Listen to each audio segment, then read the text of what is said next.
Hi, folks. Welcome to Crisco's Corner. Welcome back. And those of you that are new, welcome. Interesting questions and presentation at a judicial committee meeting on parents' fundamental rights and how the DOJ and the FBI is going after parents that are looking out for their kids. And at the exact same time, people like Antifa and BLM riots and things that happen get nothing. The two-tier justice system. Let's listen. Your time. Really appreciate it. Thank you. When parents begin exercising their right to question their local school boards during the height of COVID, amid mask mandates, woke curricula, and harassment in schools, how did the DOJ respond? The Department of Justice responded under Merrick Garland with directing the public to report threats of violence to school board members, officials, and workers in our national public schools to a national hotline. Imagine that, a national hotline to report on parents you don't like in the school district. Think about that for a minute. How sinister and ridiculous that is. But no hotline, no tip information given to the FBI and the DOJ on rioters and people that tried to burn down the White House. One particular case, a mom was reported to the hotline as a threat because she was A, conservative, and B, she was a lawful gun owner, like myself. The complainant alleged that the mom was a threat because she belonged to a right-wing group known as Moms for Liberty. And I have a real problem with identifying people like this because it's your right to belong to whoever you want to belong to, and that's your freedoms. Another investigation opened because a tip to the hotline, a dad was investigated because according to the complainant, the dad fit the profile of an insurrectionist. Just your neighbor, a person in your school district reported you because you look like an insurrectionist. Whatever the hell that looks like, let's listen on. I don't really know what that means, but that's interesting. And he had a lot of guns and threatened to use them. Yet when the FBI asked about the complainant about these threats from the dad, the complainant admitted that no specific information or observations or any crimes or threats. No observations were noticed and no crimes and no threats. That person that reported that should be charged with a crime. Maybe a misdemeanor, maybe just a healthy fine.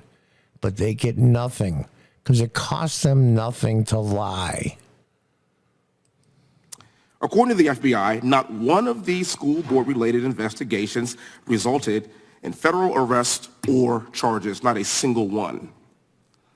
Recently, the DOJ announced that they were going to continue to prosecute people from January 6th to the tune of around 1,000 more people to be. Now, they want to get 1,000 more people 2 years after the fact. 1,000 more. And yet, well, all the people were raided, doors kicked in because they went to school board meetings. It's unbelievable. This is third world country stuff. Biden voters, this is what you voted for. And those of you that get polled, asking polls who you prefer, Biden or a Republican, you pick Biden. This is what you're voting for. This is what you really want? You're really a fascist? Charged in not so distant future. Now, January 6th was over 2 years ago, and the DOJ is still looking to charge more people. Yet, when there is a true domestic terror threat like Antifa, the DOJ did not direct people to a national hotline, nor did they report these threats to our communities. Now, my colleagues on the left will tell you that Antifa doesn't exist. It's an idea. But my question is where is the intellectual curiosity to determine how Antifa, a highly coordinated domestic terrorist organization, is funded and organized? The DOJ did not set up a hotline for Antifa. They set up a hotline for you. No federal resources were set aside to investigate the violence that we saw unleashed across this country during the Summer of Love in 2020. Yeah, remember that? The Summer of Love? Who was that, the Seattle mayor or the Portland mayor or something like that? These people suck so bad. Please note some of these photos. Wait a minute, that's not January 6th. That's May 31st, 2020. That's right in front of the White House. That's where the president lives. And at the time, President Trump was ushered into... You can't tell me that what you're trying to burn down and get into the White House, and they actually torched a church across the street that James Madison attended. You can't tell me this is not an insurrection. You can't. But what happened? Nothing. I can only remember any stories, even on Fox or any news agency for that matter, of the number of people that were arrested. What was it? 30 or 40 Secret Service agents were injured. Thankfully, none seriously.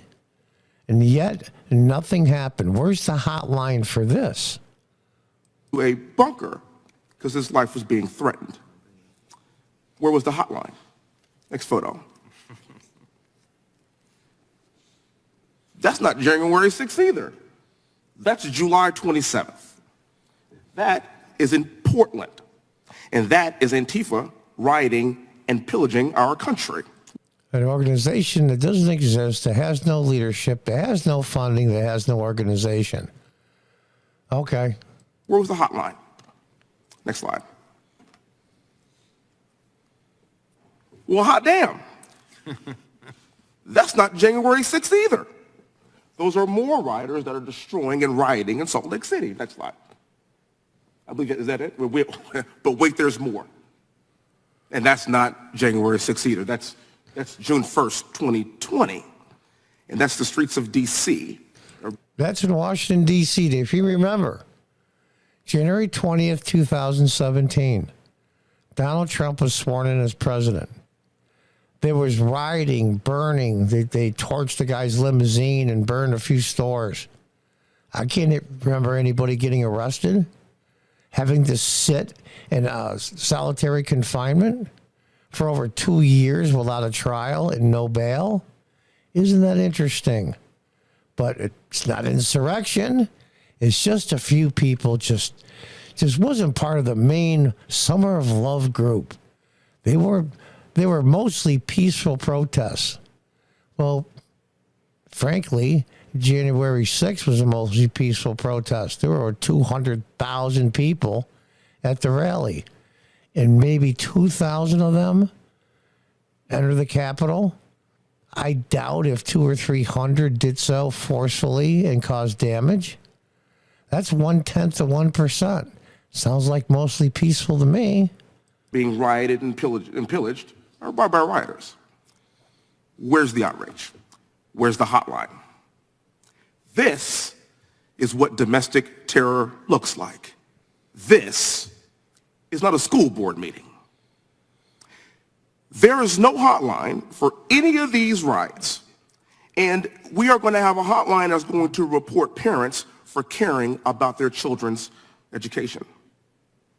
And even further, the DOJ would rather investigate 1,000 more people from January 6th than any single person in these photos. And that's the blunt truth of it. And there you have it. That's what they want. Because they're easier to get to. They're easier to intimidate. Frankly, Antifa, BLM riots, all these, even the almost trying to burn down the White House, they were all doing the bidding of the Democrat Party. And not only did they do nothing to stop it and go after the people that did it, the vice presidential candidate at the time, Kamala Harris, encouraged them not to stop and promoted a website so you could put money in so the very few that were arrested could make bail and never come back. That's the reality. Democrats, this is what you're voting for. Anybody that votes Democrat from dog catcher all the way up through the President of the United States, you vote for a Democrat, this is what you're voting for. And I'm done saying there's some Democrats that are okay and they don't know what to do. There's more than enough knowledge and information out there. Stop voting for Democrats for at least a decade. We need to clean this up. You've been told and you've been warned. Until next time, goodbye and good luck.